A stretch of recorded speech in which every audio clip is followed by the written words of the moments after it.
Golden State Media Concepts Baseball Podcast. We cover everything Major League from spring training to the World Series. We've got your favorite club covered from New York to Boston to LA. This is the Golden State Media Concepts Baseball Podcast.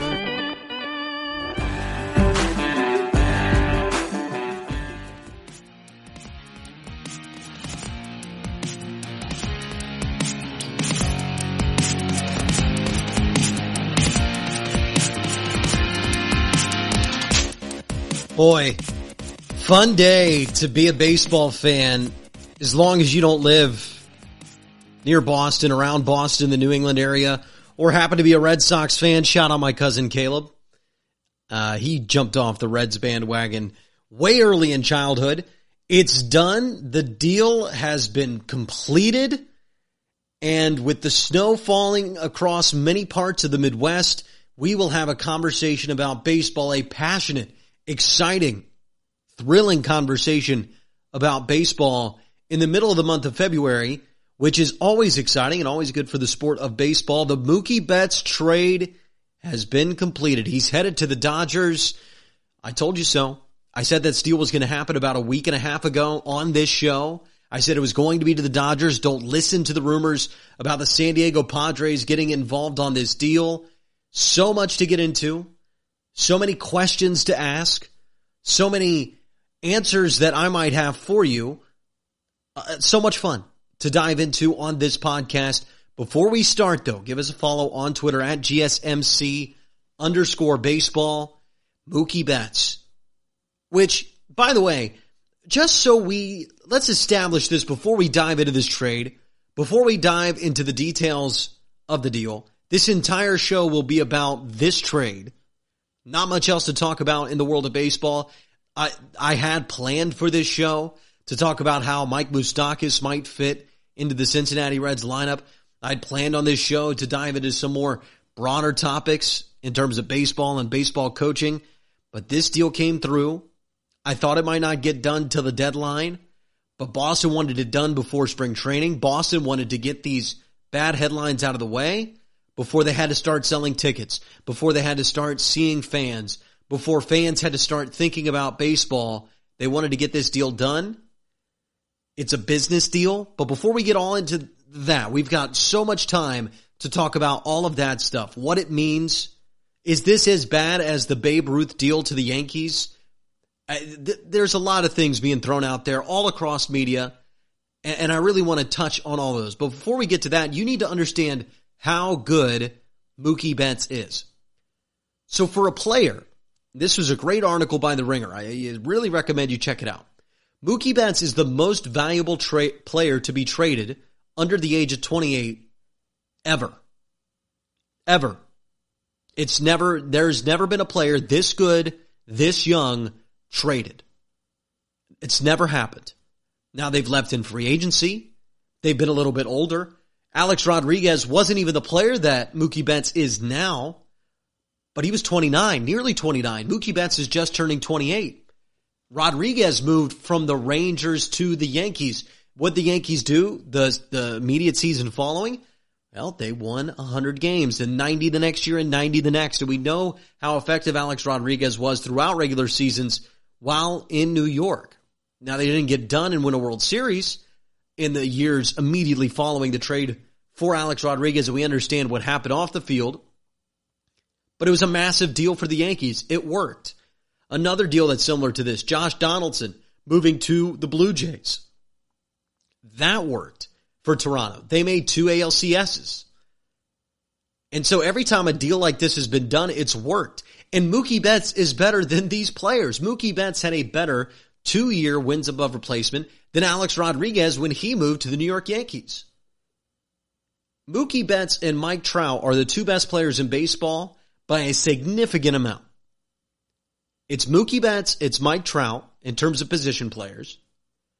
And then after that, it goes to Nolan Arenado, Christian Yelich, but it's a wide gap. It's a gap of about 8 wins over the last 2 seasons. And Mookie Betts, it's not just like he's had just these past 2 years. He has been an extremely effective and talented player for Boston over the last 4. His slash lines are incredible. In his MVP season in 2018, it was one of the top 20 seasons in Major League Baseball history. Jeff Passan, an MLB insider, said he's the best Red Sox since Ted Williams, and I looked over the numbers. You have to agree with him. Mookie Betts is an incredible 5-tool player with no weaknesses in his game. A brilliant bat, hits with power, plays with speed, great defensively. And then everything we've heard about Mookie Betts off the field, hard worker, developed power in the minor leagues. A quiet guy, good for the locker room, already a World Series champion, so he's proved he can get it done in October when it matters in baseball. There is literally nothing wrong with Mookie Betts. That's what makes this trade so unbelievable. And it's almost guaranteed to work for Los Angeles in some way. Now, I think that they were going to win the NL West anyway, and I don't really know if this changes their win total for the year. Maybe bumps it a little bit, but win totals are so hard to predict in baseball, especially with variability. We'll see how Kershaw is this year. Can Rio repeat the sub-3 ERA performance he had for the Dodgers a year ago? Is the rotation going to be as good? Those are all questions for another day, right? But this will assuredly be a good move for the Dodgers for this season. In terms of they will get better. They will be a better team. They're going to win the division. The National League West is already settled in my eyes. Do you think the Diamondbacks are going to make a run? Do you think the Padres are going to make it? It's not going to happen. That's the reason why the Padres didn't make this deal, because it was certainly a deal they could have accomplished after we see what the Dodgers gave up. The Dodgers did not lose a single one of their top prospects. Now, they lost Alex Verdugo, who's a player that plays right field, who had a .290, similar slash to what Mookie Betts had this year, but isn't nearly the defender, isn't nearly the base runner, doesn't have as much power. But he's only 23, and they've got 5 years of club control. They get a closer as well, Gratterall, throws 100 miles per hour, maybe can be a starter. Interesting piece, for sure, not Mookie Betts. Just 2 major league ready young players that have a lot of team control. The Padres had that ammunition. You know why the Padres didn't make that deal? Because the Padres know that they weren't going to win the NL West even if they added Mookie Betts this season. They could have added Mookie Betts and they weren't going to win the National League West. And that's why the Padres hung around this deal to see maybe if they could up the price for the Dodgers, and the Dodgers didn't give up a single great prospect. And the Dodgers get David Price at half his salary. And the Dodgers walk away with, in my eyes, I'm looking through this trade, arguably one of the best trades I've ever seen in my lifetime in terms of what you're trying to accomplish with the trade, right? The low risk, the high reward, the potential for future gain, the potential to win a World Series this year. You don't sacrifice a single top prospect. You get better for this year. And if you can re-sign Mookie Betts, you get better for the next 7-8 years. Now, will the Dodgers re-sign him? Yeah, I think they will, actually. I think they have the money. I think the Dodgers might have been a team that he went to anyway. And get this, the Dodgers have executed all of this, and they still won't be above the tax threshold for this season. They have figured this thing out. They are the best front office right now in sports. Their rotation is excellent. Their relief pitching is excellent. Their lineup is excellent. It's crazy good. It's unbelievable. And they didn't do it the way the Yankees have done it, which is a lot of spending. And the Yankees, yes, developed some prospects. And I love the Yankees in New York, but the Dodgers have been doing this for 7 years. And the Dodgers are going to be under the tax this year. And the Dodgers have Mookie Betts and Clayton Kershaw, and Justin Turner, Corey Seager, Cody Bellinger, Pollock in left. Gavin Lux it's just incredible. It's an incredible baseball team, an incredible front office, and an incredible trade for the Los Angeles Dodgers. So much to get into on today's program about this move, what it means for both the Dodgers, the Red Sox. There have been some overreactions, and I want to emphasize the best part of this move in my eyes, the part of the move that I did not see coming from the Los Angeles Dodgers. The part of the move that might actually end up winning them the World Series in the long run. We talk about that part of the Mookie Betts trade on the other side of the break. You're listening to the GSMC Baseball Podcast. This is your ultimate stop for everything sports. The Golden State Media Concepts Sports Podcast. Should I say more? From the NFL, MLB, the NBA to MMA, it's all in here. The Golden State Media Concepts Sports Podcast. Listen now.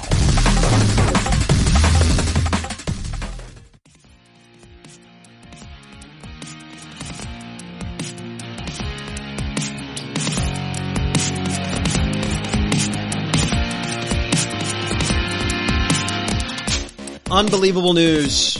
In the middle of a week, in the middle of February, a snowstorm brewing here in the great city of Chicago. I see the flurries beginning to fall. And what an interesting time for the biggest news of the baseball offseason to break. Mookie Betts is headed to the Los Angeles Dodgers. An excellent fielder, by all accounts, an excellent representative of an organization, a power bat, a speedster on the base pass, a player that takes walks and doesn't strike out. If you designed a baseball player, it'd probably be somebody like Mookie Betts or Mike Trout. And those two are on a class their own in Major League Baseball right now. There's a chance at the end of this decade, the 2020s, by 2025, that the stretch from 2015 to 2025, that decade of baseball, will be completely defined by Mookie Betts and Mike Trout. Not necessarily in postseason success, but by who the best players in baseball were. Now, for this storyline to complete and it to be a historic duo, like a Manning-Brady, you go through sports history and there are so many of these types of, at the same time, two dominant players, a Magic and a Bird, that type of thing. There's going to have to be postseason success from Mike Trout. There's going to have to be some matchups. More needs to happen for it to be that. But in terms of raw, who are the two best players? How dominant are these two players? How much better are these two players than everybody else? 2015 to 2025 could very easily be, and most likely will be, Mookie Betts and Mike Trout, the two best players in baseball by a wide, wide margin. Because the only players that come close and wins above replacement are Nolan Arenado, Christian Yelich, and they just don't have the same type of glove, same type of base running ability, same type of electricity that Betts and Trout bring. And you see that reflected in wins above replacement. And you see that reflected in how valuable these players would be if you were just paying for wins. I mean, Mookie Betts and Mike Trout, most valuable players in baseball. And one of them just got moved. Incredible. But the Dodgers did something that I didn't expect. So when I'm looking at this trade and I'm hearing the details and I'm hearing the rumors, I just assumed it was going to be a classic baseball trade, a classic, okay, Mookie Betts 1 year control, so we'll give you a major league ready player. Verdugo probably is going to be included in the deal. Maybe you get Gratterall, the closer as well, and you're going to get two prospects, one prospect, maybe some draft capital. And that's it. And you were just going to get Mookie Betts and have to give that up and maybe eat a large contract. And if you're going to eat a large contract, eat every penny of it. Then you would get a player of Mookie Betts' caliber. But that's not what happened. The Dodgers get the Twins involved so that the Red Sox can take on Verdugo and Gratterall. And the Twins get a starter from the Dodgers in Beta. And the Dodgers somehow get the Red Sox to give them David Price, which the Red Sox really didn't need David Price. And if you're going to trade Mookie Betts anyway, and Price, a guy that's dealt with injuries, is owed an exorbitant amount of money over the next 3 years, and this move, you're clearly trying to get under the tax to make future moves, it'd be unrealistic to keep David Price, so maybe he was always going to be included. But you would think the Dodgers would eat all that salary, especially considering the fact that they're under the tax themselves. And somehow the Dodgers bamboozled the Red Sox into paying half the salary. It's insane. It's absolutely crazy.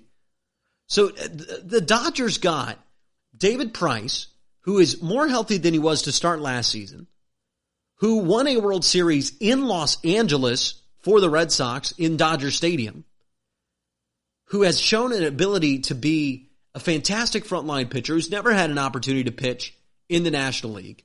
So he gets to switch leagues, which is an advantage. A lot of players' stats, especially American League to National League, they usually go up in terms of pitchers. They usually get better in terms of pitchers. And the way David Price pitches, it's going to take a second for that entire National League to get used to him. And he gets to go there. They get David Price, who might be an upgrade for the pitcher they let go. And they get him at half price. They get the Red Sox to eat half his salary. I mean, frankly, it's like the Red Sox wanted to do this deal more than the Dodgers, which is mind-blowing because the Dodgers just got the second best player in baseball for a team that was already the favorite in the National League. This deal is so incredibly unbelievable in terms of the fact that it even went down. And now you have David Price. And to me, before we dive into the Red Sox end of this thing, the David Price aspect of this is the best part of the move for the Los Angeles Dodgers. Because great, you get Mookie Betts. Mookie Betts is what he is. Clearly, he's the best player out of the deal. But getting David Price and getting the Red Sox to pay half his salary is just such a frugal, smart, low-risk, high-reward move for the Los Angeles Dodgers. Because your ceiling for David Price is a guy finds rejuvenation in a new city, in a new league, with a strong rotation and a strong lineup to back him up. He feels a little more relaxed on the mound. He's playing in a bigger ballpark. Doesn't have to pitch in Fenway. And he becomes not necessarily the David Price of old, but a 3.5, 3.4 ERA guy who isn't afraid of big moments. And now you have a guy that can maybe eat up innings in terms of a relief role out of the bullpen in the playoffs, be a fourth man in a potential four-man playoff rotation, or if he's good enough, you have a playoff starter on your hands in David Price. It's absolutely incredible that they got that part of the deal. Now, your lowest potential outcome for David Price is he's injury prone, and you know what? You eat half his salary for the next 3 years, and he'll give you some innings, but about nothing else, and you don't really get worse for it. And you're still going to have a good playoff rotation. You have some young players in the system that might be able to step up and eat regular season innings if David Price doesn't work out. And you're the Dodgers. You could probably go out and get one anyway if that's what you need. It's an incredible deal. Incredible deal for the Los Angeles Dodgers. And the fact that David Price was included at half price, and the Dodgers did not give up any of their best prospects. Any of the teenagers to low 20-year-olds that you're going to say, those guys are going to be real good. Oh, whew. I like Verdugo. I don't think he's going to be this amazing player. He's definitely not going to be Mookie Betts. And it's just unbelievable to see. Give us a follow on Twitter at GSMC_baseball. So much more to get into with this deal. So much fun to talk about in February. A baseball trade of this magnitude. We'll get into later in the show what this means for baseball as a whole, how it's a good thing in my opinion. And I have a theory. I have a very fun theory about what would make baseball absolutely perfect this season. It actually mirrors what's happening in another sport, but that all comes up later in the show. On the other side of the break, I want to dive into the Red Sox end of this deal. Because I've got people making excuses for the Boston Red Sox. I've got people saying that this is a deal the Red Sox had to do. And I've got people saying that this is equivalent to the Red Sox dealing Babe Ruth to the New York Yankees. It's at that level. Where do I land in that spectrum? I'll tell you that on the other side of the break. You're listening to the GSMC Baseball Podcast. Tired of searching the vast jungle of podcasts? Now listen close and hear this out. There's a podcast network that covers just about everything that you've been searching. Hey! The Golden State Media Concepts Podcast Network is here. Nothing less than a podcast bliss with endless hours of podcast coverage. From news, sports, music, fashion, cooking, entertainment, fantasy, football, and so much more. So stop lurking around and go straight out to the Golden State Media Concepts Podcast Network. Guaranteed to fill that podcast itch. Whatever it may be. Visit us at www.gsmcpodcast.com. Follow us on Facebook and Twitter, and download us on iTunes, SoundCloud, and Google Play.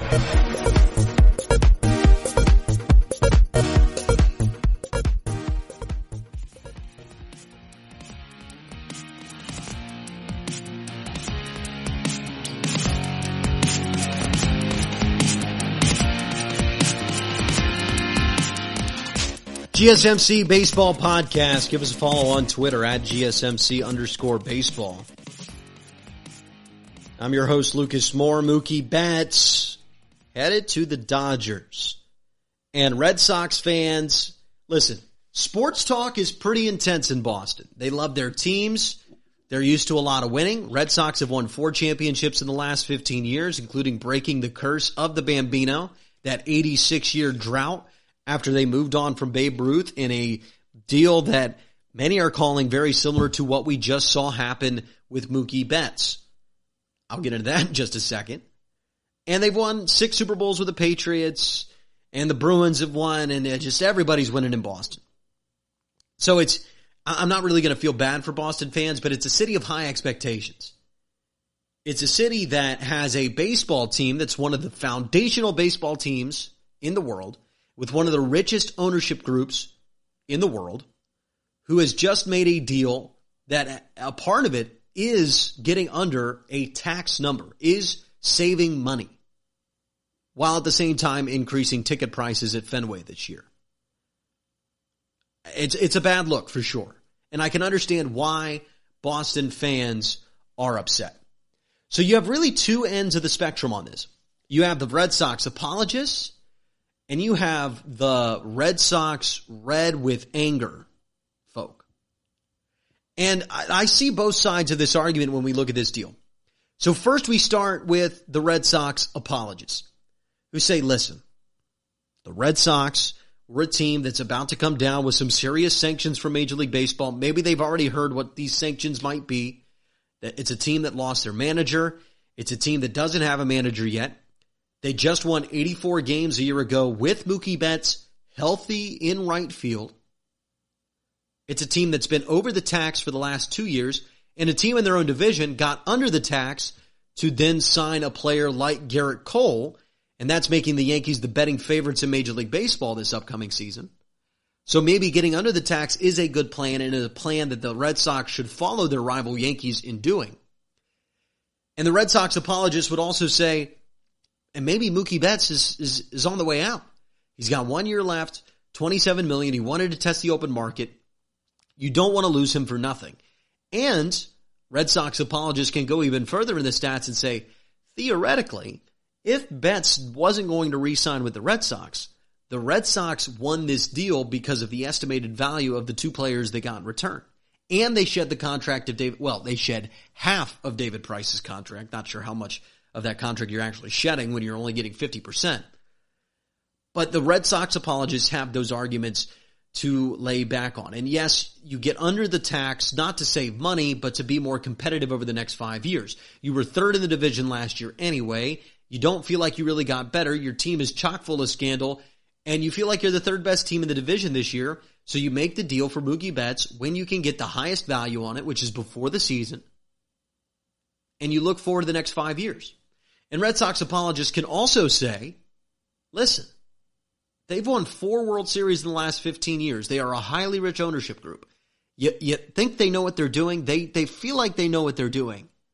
And if they think moving Mookie Betts was the thing that made sense, then that's the thing that made sense. And I get those arguments. Now, you flip to the other side of it. This is the worst deal since Babe Ruth side of it. Where you can say, listen, this is the 3rd largest sports conglomerate in the world that owns the Boston Red Sox. They already have unbelievable amounts of wealth. Crazy amounts of wealth. This is a player that is 27 years old. This is a player who has been nothing but a great representative of your franchise. This is a player who you could offer any amount of money to. You can make a blank check to. Your profits won't be harmed at the end of the day. He's a fan favorite. He probably will win an MVP or two, and you build the team back up around him. And if you feel like you can't compete, you tear everything around Mookie Betts, you reset, and you rebuild for the future from there. You don't give up on a player like Mookie Betts, who had one of the top 20 seasons of all time and is on path right now to arguably be one of the top 50 baseball players that's ever lived, perhaps top 25 baseball players that's ever lived. You don't ever trade a guy like that. And the fact you did is cheap, transparent, and you're doing it just to maximize profits. That is the argument against the Boston Red Sox here. And the only other time there's been a trade like this of a player of this caliber that has involved the Boston Red Sox is the Curse of the Bambino trade, shipping the Yankees for cash. That's what it feels like to the Red Sox fans, most likely. It has been done here. This guy won a World Series with you already. You already have a decently competitive roster. Offer him whatever money he wants, blow him away, make the offer so much larger than what anybody else is allowed to offer that it does not matter, and he will come back to Boston, promise to build him a statue, etc., and keep one of the best 25 baseball players ever and the best Red Sox since Ted Williams in the building. And both those arguments, I think, have some valid points. Where do I fall on it? I fall, the main argument from the apologists that I've heard that I really am starting to agree with is this organization has won 4 World Series in 15 seasons. They have done their own evaluations. They know where they stood in the AL East this year. They weren't going to win the division. They weren't going to be competitive, which means Mookie Betts having value towards the organization, they'll need club control of Mookie Betts moving forward. And if you are over the tax again this year, which holding on to Mookie Betts would have guaranteed for the Red Sox, then you will be even more hamstrung the season after, and maybe Mookie Betts looks around and gets similar offers from other teams, wants to leave because he just finished third in the division, and the team has tied its own hands behind its back by being over the competitive tax threshold. And, listen, I think the Red Sox have had a conversation with Mookie Betts, and you have to have a feeling on this thing and say, I don't know if this guy wants to come back here. I think this guy might want freedom, might want what NBA players have, which is to choose where you live, choose who you work for, and choose what organization you play for, because you're going to get a lot of money either way. I lean a little more towards that side of it, because listen, the Nationals had Bryce Harper, who's a generational player, not nearly as close to what Mookie Betts and Mike Trout are or were. But they won the World Series the year after you let him go. Baseball is not a star player sport whatsoever. Not at all. Star players don't really make it.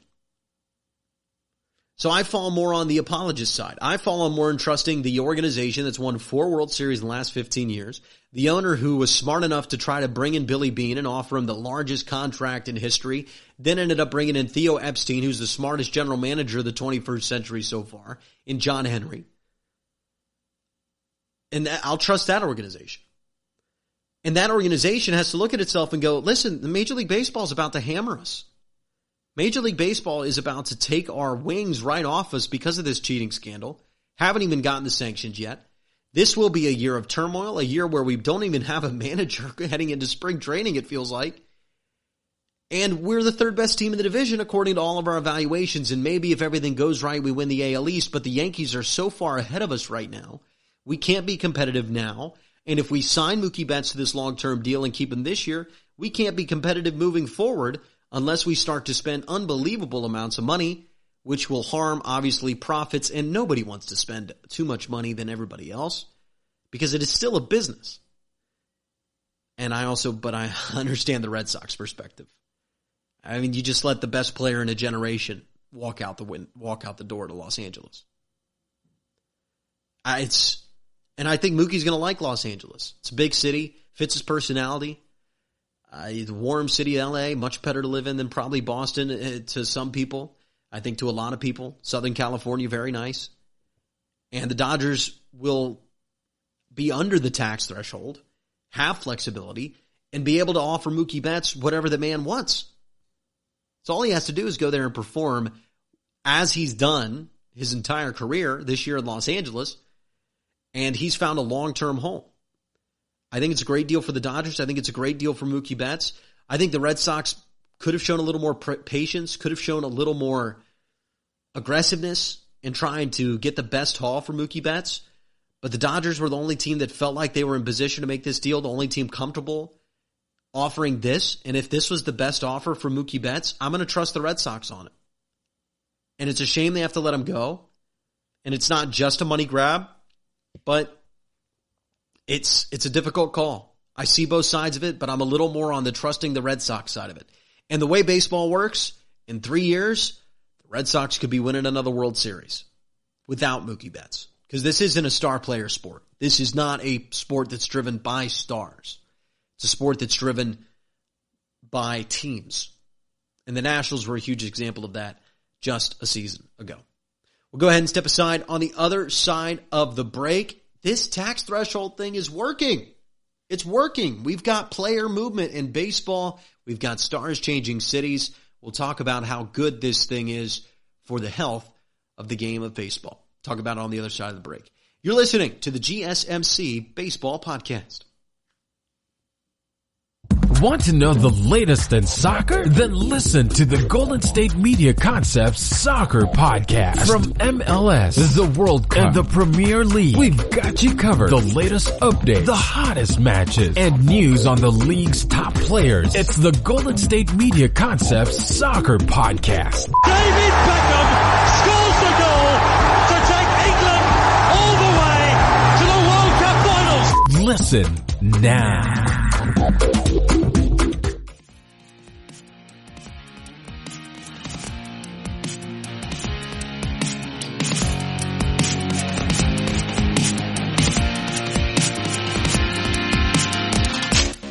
GSMC Baseball Podcast.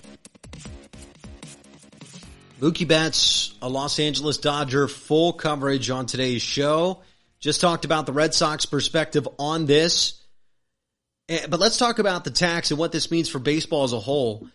This thing they introduced, the punishment for the tax, it didn't feel like it was working necessarily at first, and there will always be large market teams, they'll always spend more money, but it just worked in a way. It forced the Red Sox to reconsider this thing. They saw the success the Yankees had by getting under it. The Dodgers have consistently tried to stay under it to make future moves like signing Mookie Betts to a really large deal and maybe going out and getting a great starting pitcher next season. It's crazy what the Dodgers will be able to do in terms of flexibility moving forward. They still have the prospects, if they wanted, to go out and get Francisco Lindor or Chris Bryant. I don't know why they would do that. Their lineup's pretty full, especially in the infield positions, but the Dodgers have the assets to go and do that. Certainly. To go and get a star starting pitcher this season. The Dodgers still have the assets to go all the way for it. And I love this tax. It's making these organizations be smarter. This tax. It's caused player movement. Look, Mookie Betts, one of the top 2 players in Major League Baseball, is heading to Los Angeles. He's heading to the Dodgers. Because a team was forced to reevaluate its salary situation, because a team was forced to reevaluate where it stood in terms of how much money they'll have to pay for players, and so they moved them. That's something that hasn't really happened before. And we've already went over on this show how this is the best player at this age that's ever been moved in the history of baseball. Unprecedented. A player this good, this young, be traded. Never happened before. The closest in the modern era was Alex Rodriguez moving from the Rangers to the Yankees. And he was more of a sure thing to leave the Rangers than Mookie Betts was a sure thing to leave the Red Sox. We hadn't heard a peep from Mookie Betts leaving Boston. Now, maybe he whispered it to the Red Sox. But in terms of media stories, A-Rod felt like he was always going to head out the door. And that wasn't the case for Mookie Betts. Josh Donaldson was somewhat of a similar trade, but Josh Donaldson is not Mookie Betts. And Josh Donaldson was also a tick older. And Alex Rodriguez was also a tick older. And they both had more injury history than Mookie Betts has. And we've now created this environment where I would love to see this, where players feel a little more empowerment, from what's happened all across sports and because there's more money available for everybody. And this tax forces large market teams to reconsider paying all their players and just going for it every year and allowing freedom of movement. Now mid-market fans and small market fans could say, wow, you went from Boston to LA. It really helps all of Major League Baseball. But it gives Major League Baseball a storyline, right? Major League Baseball was talked about on national sports shows today. It's February. There is snow falling outside my window right now, and baseball is being talked about. That's important. That's the only thing keeping the NBA afloat right now is the talk of the player movement. Because the NBA regular season is long, it's drawn out, it's boring for national audiences, it does not get exciting in the playoffs, and the only thing that keeps it in the national conversation is the movement of the players. And baseball is facing some similar problems to the NBA, and player movement and stars playing in other markets is a good thing. Because your brand, the brand of a team, is so indelled into a city that it really doesn't matter what players are playing for. Players are obviously important, but Los Angeles is going to love the Dodgers and the Angels. We'll talk about that a little later in the show. Cincinnati's always going to love the Reds. Cleveland's always going to love the Indians. Chicago will always love the Cubs or the White Sox, depending on which side of the city you're on. It's just how it is with baseball. It's a very regional sport. It's a very my team, I'll follow them every day, really not be able to pay attention to the rest of the league's sport. And the NBA is trying to be that, but there's only 12 players on a roster, and it's really hard to be competitive year after year. And baseball has this parity thing where you can make a jump year after year, and player movement gets it in the national headlines, which will help its popularity, especially come to the postseason, which is what we see in the NBA. This is great for baseball. This is great for the health of the game. This is great for the popularity of the game. This is great for shows like this, for shows that are looking for interesting topics to talk about baseball.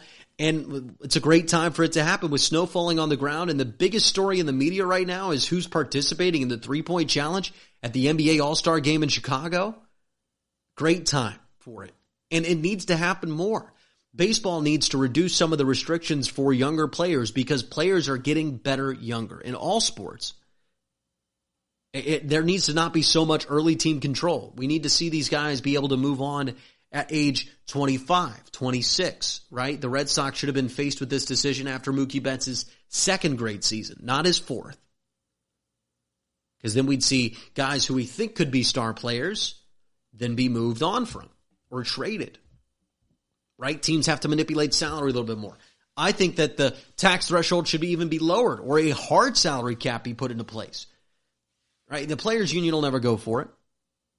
And the large market teams will never go for it. And if the players' union and the large market teams don't go for something, it ain't happening. It's just not going to happen. But this tax threshold has really forced teams to rethink. It forced a rich team to rethink. Now, you can think they're cheap. You can think that they're profit-lining billionaires, and this is a super selfish move by them. But it's the same profit-lining billionaires. It's the same cheap guys who have brought 4 championships over 15 seasons to an organization that experienced an 86-year championship drought. So it's hard for me to sit here and criticize them and call them cheap and say that they're not trying to win because they've won a lot over the last 15 years. On the other side of the break, more Mookie Betts talk. Of course, we talk about what could make this unbelievably great for baseball. Just one more thing happening, not in Dodger Stadium, but somewhere else in the Southern California era that would make baseball unbelievably nationally popular if it could find a way to happen. We'll talk about that on the other side of the break. You're listening to the GSMC Baseball Podcast. Are you looking to get your college football fix? Looking to get the latest news on your favorite school's team? The GSMC College Football Podcast is your ticket to all things college football. Join us as we talk college football from the national championship, the college rivalries, the bowl game, to the Heisman Trophy. To which conference is the best? We've got you covered for the Big Ten, SEC, Big 12, the Pac-12, ACC, and everything in between. Download the GSMC College Football Podcast on iTunes, Stitcher, SoundCloud, Google Play, or anywhere you find podcasts. Just type GSMC in the search bar.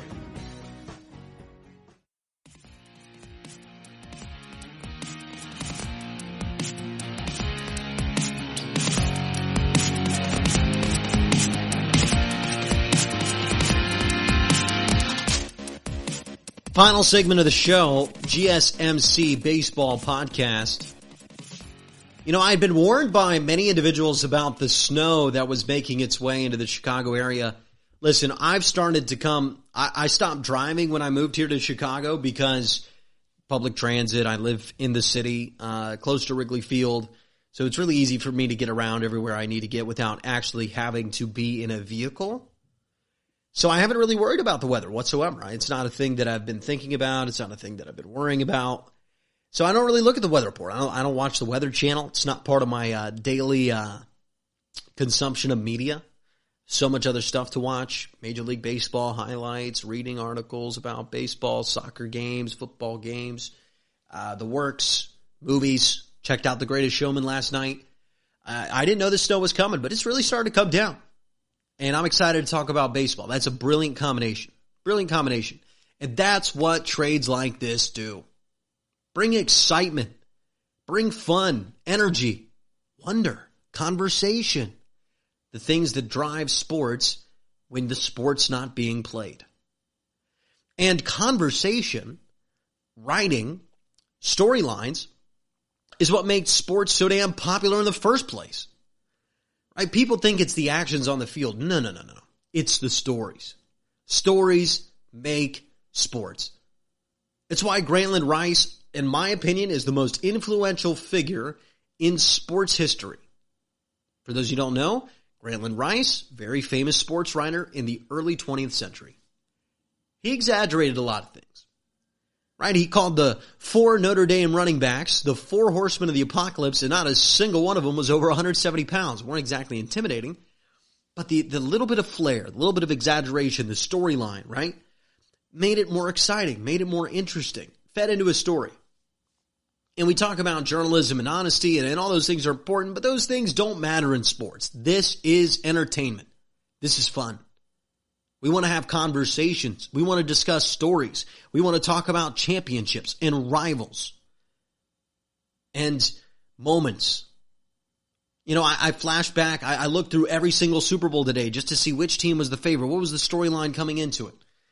The 1989 Super Bowl, there's some stories there. You want to craft a story, and you can take a moment in a game, and if you tell the story right as a broadcaster, as a writer, you can turn that moment into something so much more. Let's use the 1989 Super Bowl, for example. Joe Montana drives down the field with 3 minutes and 10 seconds left, down 16-13, defeats the Cincinnati Bengals 20-16 after scoring a game-winning touchdown. Right? Okay, if that's all you say, cool. What makes it that moment, that special moment? It's the story of it. It's the fact that Joe Montana walks out of the huddle, looks at his guys who are nervous, they're looking around, they don't know what's going on, and says, hey, is that John Candy over there? Joe Cool, born, marches down the field and beats the Cincinnati Bengals. And what makes the story even more fascinating, and what makes sports even more fascinating, what makes sports the most popular stories ever told, is the fact that Joe Cool, Joe Montana, the Niners, are the hero in most people's stories. But there's an entire region of the country, which I happen to grow up in, where Joe Montana is not the hero of the story. He's the villain. He's the enemy. And that's Cincinnati. And we see this time and time again. It's the only story in the world, because you watch a television show. There's a good character, there's a bad character. You know it. It's pretty defined. There's somebody to root for, and it's about who everybody is rooting for in every single movie. Now, you might get some variation where people root for the bad guy. I understand that. But it's designed for you to root for the hero. And those are massively popular. Film, massively popular. But sports is so unique because if you tell the story correctly, if the broadcasters and writers shape what is talked about correctly, there are numerous heroes and numerous villains and numerous backstories and storylines and side characters and twists and turns and ups and downs. And the craziest thing about it all is when you watch a movie, when you watch The Avengers, although the ending may surprise you, Tony Stark, spoiler warning, rest in peace. Even though that may surprise you, you know that it was predetermined. You know that it was written. You know that it was acted. You know that it was acted time and time again. You know it went through an editing process. You know it was placed in a pristine little package and set in front of you. The brilliant thing about sports is you can create the same level of characters, the same level of hero, villain, conflict, overcoming odds, all the things that make film so popular, and you add in the aspect that not you or me or the people on the field know what's going to happen. And that's what makes sports the most consumable and most popular product in terms of live event or storytelling the world has ever seen. And stories are what makes sports unbelievably special. And what I hope happens in baseball, which probably won't when you look through the analytics, and I understand that, but what I hope happens in baseball is the story of Mookie Betts and the story of Mike Trout. And it has been set up even more by Mookie Betts making the trek to Los Angeles. Because now he joins his contemporary, the only one that can rival Mookie Betts in terms of production and speed and athleticism and fielding and power. And the combination of all five tools in this brilliant modern athlete packaged up into a single thing that we now call a baseball player. The only one that can rival Mookie Betts, and in fact is his better, is Mike Trout. But the problem is they're never on the national spotlight. We never get to see this story play out in front of our eyes. These two giants of the game. These two greats of the game. These two players that if they found a way to be in the World Series against each other, let's say 2 of the next 4 years, both in the city of Los Angeles, would be arguably the greatest player-on-player rivalry we've seen since Bird and Magic, Manning and Brady. Now, those sports are different because it can be more of the center of the show, and Betts is always only going to bat in one part of the lineup and play in one part of the field, and the same thing for Mike Trout. But it'd be the closest thing baseball has ever had to that in the modern era. And it would be awesome because they're both in the city of Los Angeles. So what I hopes the story of baseball moving forward, what I hopes the tale of baseball, the hero, the villain, the plot, the characters, is Mike Trout and Mookie Betts being highlighted and showcased against each other in a World Series, or against each other throughout a season, both in the city of Los Angeles, both trying to obtain fans, obtain fame, leading their teams to first place, hitting home runs on the daily, making diving plays on the daily, stealing bags, being the two best players in baseball by a wide margin in the same city, competing for a title.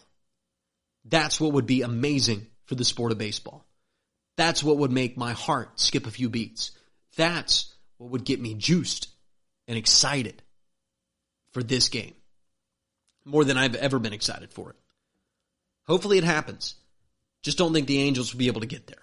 And that's a real shame. That's part of the problem with baseball. Because if there were two players on the level of Mookie Betts and Mike Trout on separate teams in basketball, they would be the two best teams in the league. And we kind of have that in the NBA. LeBron James and Kawhi Leonard. Now, LeBron James and Kawhi Leonard are not so far above the rest of the league like Mookie Betts and Mike Trout are. They just aren't. Giannis is pretty close. James Harden is pretty close. Steph Curry, when he's healthy, is pretty close. But Mookie Betts and Mike Trout are by far and away better than everybody else. So if we can find a way to highlight them and showcase them, and it's not even us finding a way, it's them finding a way. It's the storyline laying out in front of us. It could be the nice little rocket ship that helps baseball catch on again in a national way, in a national spotlight. In a way that the Maguire-Sosa home run race, although tainted now, caught the attention and imagination of America for a few weeks. Something like that would be incredible for baseball. Mookie Betts, Mike Trout could be the two either heroes or villains that define baseball this next season. That's my hope for the year. All right, that'll do it for the show. I appreciate you listening. Please give us a follow on Twitter at GSMC_baseball. This has been the GSMC Baseball Podcast, brought to you by the GSMC Podcast Network. Check out the GSMC Podcast Network for fantastic shows, commentary, all those great things, and some of the most entertaining people you'd find around in the podcasting world. So please check it out. I'm your host, Lukas Moore, and I will see you on Friday. This has been the GSMC Baseball Podcast. You've been listening to the Golden State Media Concepts Baseball Podcast, part of the Golden State Media Concepts Podcast Network. You can find this show and others like it at www.gsmcpodcast.com. Download our podcast on iTunes, Stitcher, SoundCloud, and Google Play. Just type in GSMC to find all the shows from the Golden State Media Concepts Podcast Network, from movies to music, from sports to entertainment, and even weird news. You can also follow us on Twitter and on Facebook. Thank you, and we hope you have enjoyed today's program.